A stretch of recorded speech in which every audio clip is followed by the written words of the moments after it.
মরে যাচ্ছি, আমাকে একটু দাও।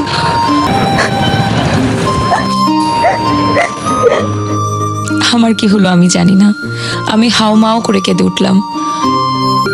তুমি এত সুন্দর কেন? আমি কোনোদিন ভাবিনি তুমি এত সুন্দর হবা। এত সুন্দর হওয়ার কোনো অধিকার নেই তোমার। তুমি এত ফর্সা কেন? পড়ে গেলাম না একটা বিপদে। আমাদের বিয়ের দিন কোনো ছবিতে তো আমাদের খুঁজে পাওয়া যাবে না ফর্সা না। জুই, আমি ভাবছিলাম একটা শ্যাম্পনের মেয়েকে বিয়ে করবো।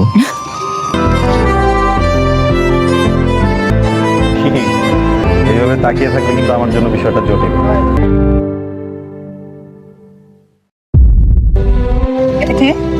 মা একদম আমার মতো না, সরি মানে আমি একদম আমার মতো না। আমি তীব্র অবিশ্বাস নিয়ে তার দিকে চেয়ে রইলাম। কথাগুলো যেন কণ্ঠে আটকে গেল। আমার দুনিয়া ভেঙে যাচ্ছে। মনে হচ্ছে আমার কম্পিত কণ্ঠস্বরের সাথে দুনিয়াও কম্পিত হচ্ছে। আমার মার স্মৃতিতে সিঁদুর, তুমি সনাতন? লেট মি এক্সপ্লেইন, আমি এটাই তোমাকে বলতে চাই। আমি তোমাকে ভালোবাসতাম রাতুল, কিন্তু তুমি এটা আমার সাথে কি করলা? তুমি জানতা না আমার ধর্ম কি? জানতাম। জানতা, তাহলে কখনো বলার প্রয়োজন মনে করো না আমাকে সেটা? উপায় ছিল না। আমি যখন তোমার সাথে কথা শুরু করি তখন কিভাবে দিন পার হয়ে গেছে এটা মাথায় ছিল। এই কথাটা যে তোমাকে বলা হয়নি এটা মাথায় ছিল না। দুটো মানুষ একই ধর্মের না এটাও মাথায় ছিল না। বেশ মাথায় ছিল তুমি। প্রত্যেকটা মুহূর্ত তোমার প্রতি ভালোবাসা। যখন এটা মাথায় আসছে ততদিন অনেক দেরি হয়ে গেছে। কিভাবে বলবো বুঝতেছিলাম না। মনে হচ্ছিল যদি অনেক কষ্ট পেয়ে যাও, যদি আমাকে ছেড়ে দাও। আমি তোমাকে অনেক ভালোবাসতাম রাতুল। আমি কোনোদিনও চাই নাই আমাদের সম্পর্কের মাঝখানে কোনো ধরনের কোনো মিথ্যা কথা থাকুক। বিশেষ করে আমি তোমাকে কষ্ট দিতে চাইনি। অনেক ভালোবাসি তোমাকে, অনেক। রাতুল হচ্ছেই তো, অল ওভার হচ্ছে। মানুষের কাছে ইম্পর্টেন্ট হচ্ছে কে বেশি ভালো থাকবে কার সাথে, ওইটা আগে না। দেখো তোমার তোমার ধর্ম তোমার কাছে, আমার ধর্ম আমার কাছে। কখনো এগুলো আমরা মানুষে আনবো না। কখনো এটা আমি তোমার সাথে কোনো কথা বলবো না। তোমার যেইভাবে ইচ্ছা তুমি সেভাবে লাইফ লিড করো না।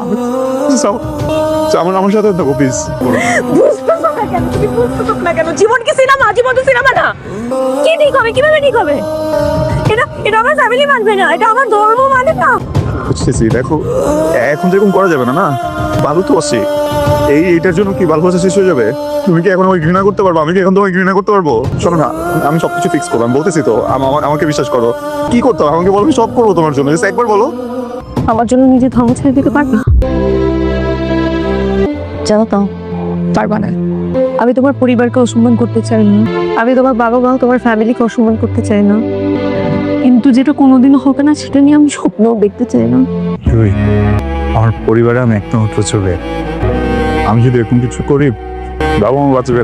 আমাকে ক্ষমা করে দিও। দীর্ঘশ্বাস ফেলে দুপা এগিয়ে গেলাম। রাতুলের ঘন চুলগুলো গুছিয়ে দিতে দিতে নিচু হয়ে তার মুখে চেয়ে রইলাম। ওর পাতলা ঠোঁট আর ঘন পাপড়িগুলো অভিমানী শিশুর মতো কাঁপছিল। সে অভিমানী কাতর চোখে আমার দিকে চেয়ে রইল, যেন আমি চাইলেই সমাধান করে ফেলতে পারি পৃথিবীর সকল যোগবিয়োগ। আমি সেই মুহূর্তে পৃথিবীর সব থেকে শক্ত কথাটা বললাম, ক্ষমা করে দিল। তোমাকে আমি একবারে ক্ষমা করে দিলাম। আমার একটা রিকোয়েস্ট রাখবা প্লিজ? আমার সাথে কোনোদিন যোগাযোগ করবা না প্লিজ। আমার সাথে কোনোদিন যোগাযোগ করার চেষ্টা করবা না। তুমি আমাকে যে পরিমাণ কষ্ট দিছো, খুবই বিট্রিট ফিল হচ্ছে আমার। আমাদের গল্পটা এখানেই শেষ।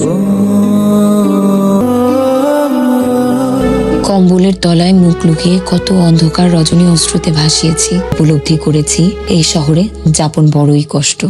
এখানে মন খুলে কাঁদা যায় না, এক চিলতে হাসা যায় না। এই শহরে যাপন কেবল অভিনয় সত্য। আমি নিজে নিজেকে বোঝাতে ব্যর্থ। জীবনে এমন অনেক গল্প পাড়ি দিতে হয়। তুই একটা গল্পের খপ্পরে পড়ে জীবনটাকে শেষ করে দিস না। আর তুই চাইলেও তো হুট করে বিষয়টাকে মাথা থেকে সরিয়ে ফেলতে পারবি না। একটু তো সময় লাগবে না বিষয়টাকে ভুলতে?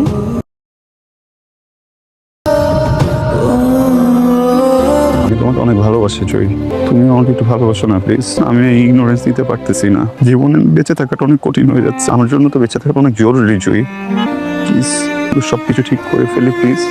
আমি নিতে পারতেছি না প্লিজ। আমি পারতেছি না, বুঝছো? আমি অনেক ট্রাই করছি। প্লিজ আমার সাথে থাকো প্লিজ।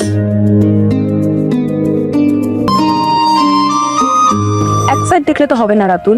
আমার পরিবার কোনোদিন রাজি হবে না, আর এখানে তো আমার কোনো দোষ নাই।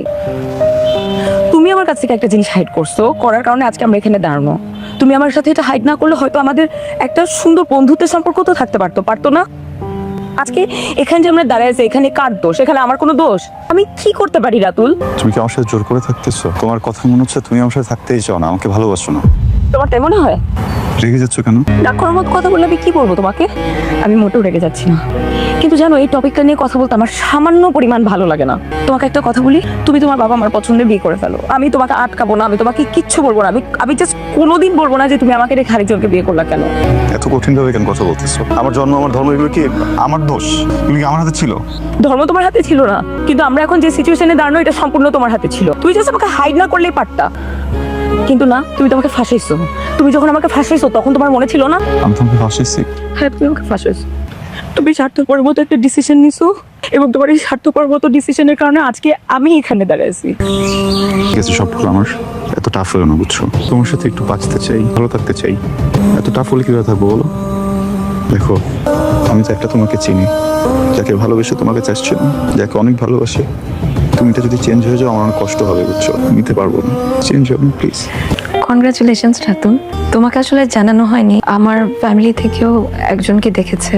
আমি ছেলেকে এখনো দেখি নাই, কিন্তু আমি বিয়েতে হ্যাঁ বলে দিয়েছি, কারণ আমার মনে হয়েছে এই মুহূর্তে হ্যাঁ বলে দেওয়াটাই আমাদের জন্য বেটার। চলো আমরা একটা কাজ করি, আমরা একই দিন বিয়ে করব, একই দিন হলুদ করব, একই দিন আরেকজনের হয়ে যাব।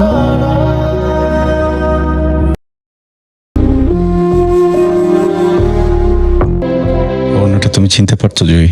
2-3 বছর আগে তোমার এই ওড়নাটা কত জেদ করে আমার কাছে রেখেছিলাম, মনে আছে তো না? জানো, এই ওড়নাটাতে না এখনো তোমার গন্ধ পাই।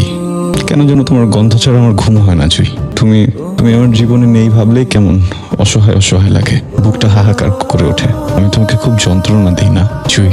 আমার খুব বেঁচে থাকার চেষ্টা। ইউনিভার্সিটির ফার্স্ট ইয়ারে যখন স্যার জিজ্ঞেস করেছিলেন, আতুল তোমার ইচ্ছা কি, আমি বলেছিলাম স্যার আমার অনেক বছর বাঁচার ইচ্ছা, কিন্তু সেই ইচ্ছাটা পূরণ হলো না। জীবন, বাবা মা আর তোমাকে একই দাঁড়ি পাল্লায় মাপার পর জীবনটা ভালোবাসার যুদ্ধে হেরে গেল জয়ী। বুঝলাম এই কয়েক বছরে বাবা মা তুমি আর জীবনের মাঝে সবচেয়ে কম ভালোবেসেছি নিজেকে। জুই, আমি তোমাকে কেন পেলাম না? বউ বলার স্বাদ আমার কেন পূরণ হলো না? আমি সৃষ্টিকর্তাকে বলতে চাই, তিনি বড় অন্যায় করলেন আমার সাথে। কি হতো পৃথিবীর একটা কোণে আমাকে একটু বাঁচতে দিলে? উনি তো জানেন এই পৃথিবী কতটা নিষ্ঠুর। এই নিষ্ঠুর পৃথিবীতে তোমায় একা রেখে যাচ্ছি বলে রাগ করো না, আমি তোমাকে অনেক ভালোবেসেছি। হ্যালো, কি হয়েছে ওর? আসলে আপু, আজ সকালে আমার বন্ধু সুসাইড অ্যাটেম্প করছিল, হাত পায়ের রগ সব কেটে ফেলছে। ডাক্তাররা আসলে অনেক চেষ্টা করলো, কিন্তু বেঁচে নেই আমার বন্ধুটা। একটু আগে সে মারা গেছে।